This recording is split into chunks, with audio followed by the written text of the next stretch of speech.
परमेश्वर के धन्य नाम की महिमा हो। प्रभात मन के सत्र 2729 में आप सभी का बड़े प्रेम के साथ स्वागत करता हूं। आइए आज के मनन के लिए हम पढ़ते हैं प्रकाशित वाक्य अध्याय 2 पद 2 और 3। मैं तेरे काम और तेरे परिश्रम और तेरे धीरज को जानता हूं, और ये भी कि तू बुरे लोगों को देख नहीं सकता, और जो अपने आप को प्रेरित कहते हैं और है नहीं, उन्हें तूने फरक कर झूठा पाया। तू धीरज धरता है और मेरे नाम के लिए दुख उठाते उठाते थका नहीं। मैं आपको ये बता दिया हूं कि अध्याय 2 एवं 3 में हम उन 7 संदेशों को देखते हैं जो आसिया माइनर के 7 स्थानीय कलीसियाओं को यूहन्ना से लिखवा कर प्रभु ने भेजा। इन 7 संदेश उस जमाने के 7 अलग अलग स्थानीय कलीसियाओं की और वैसे ही अलग अलग जमाने में प्रभु की कलीसिया की आत्मिक स्थिति को समझने के लिए हमारी मदद करते हैं। साथ ही साथ इन संदेशों पर अध्ययन व्यक्तिगत रूप में अपनी आत्मिक स्थिति को परखने के लिए हमारी भी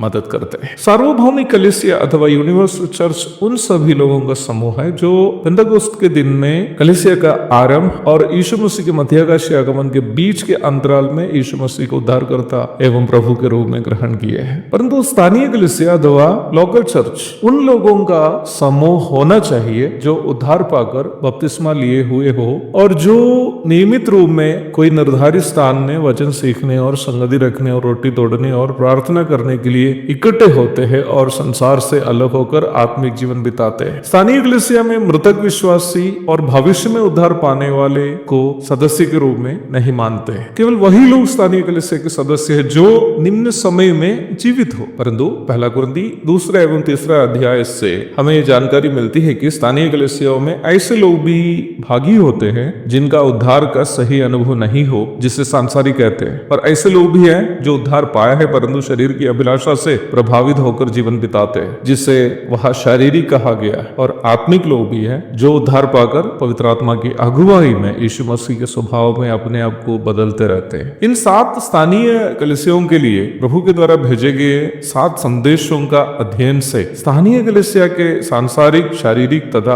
आत्मिक लोगों के स्वभावों को पहचानने और साथ ही साथ खुद भी हम ये पहचान कर पाएंगे कि हम सांसारिक है या शारीरिक है या आत्मिक है। प्रत्येक कलीसिया से बात करते समय प्रभु पहले उस कलीसिया के अच्छे गुण को स्मरण करते हुए हम देखते हैं। प्रत्येक कलीसिया के प्रति प्रभु का प्रेम को यह सूचित करता है और वैसे ही यह सूचित करता है कि प्रभु हमारे बुराइयों को ही नहीं, हमारे अच्छे गुणों को भी देखते हैं। इधर इफिसुस की कलीसिया से प्रारंभ में प्रभु कहता है, मैं तेरे काम और तेरे परिश्रम और तेरे धीरज को जानता, और यह भी कि तू बुरे लोगों को देख नहीं सकता, और जो अपने आप को प्रेरित कहते हैं और है नहीं, उन्हें तो परख कर झूठा पाया। पद से ही हमें यह पता चलता है कि इफिसुस की कलीसिया न केवल इफिसुस की एक स्थानीय कलीसिया का प्रतिनिधित्व करती है, बल्कि उस जमाने की कलीसिया को भी सूचित करती है जिस जमाने में प्रेरित लोग जीवित हैं। क्योंकि झूठे प्रेरितों के बीच में से सच्चे प्रेरितों की पहचान कर पानी हो तो सच्चे प्रेरित लोग उस जमाने में जीवित रहना चाहिए ना। उपलब्ध जानकारी के अनुसार अंत में जीवित प्रेरित यूहन्ना की मृत्यु ईस्वी 99 में हुई थी। अर्थात इफिसुस की स्थानीय कलीसिया एक ही समय एक स्थानीय कलीसिया के साथ साथ पहली शताब्दी की कलीसिया को भी प्रतिनिधित्व करती है। इफिसुस की कलीसिया की भूमिका के बारे में प्रभात मन के सत्र 2727 में भी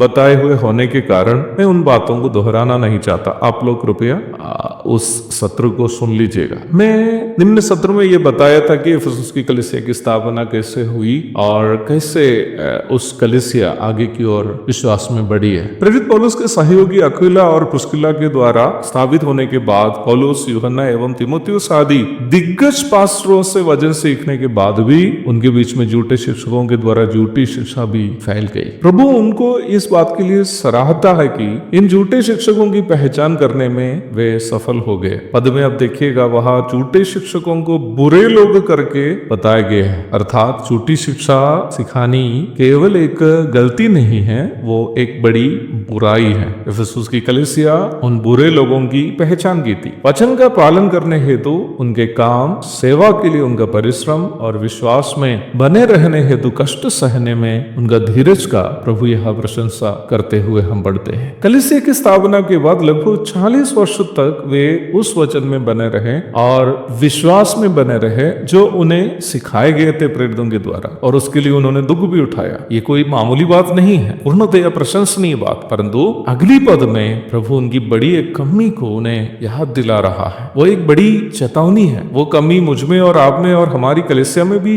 होने की पूरी संभावना है। वो कमी क्या है? प्रभु दया करे हम कल के सत्र में वो देखेंगे। तब तक के लिए आपसे विदा हो जाता हूँ। प्रभु आप सबको आशीष दे। आमीन।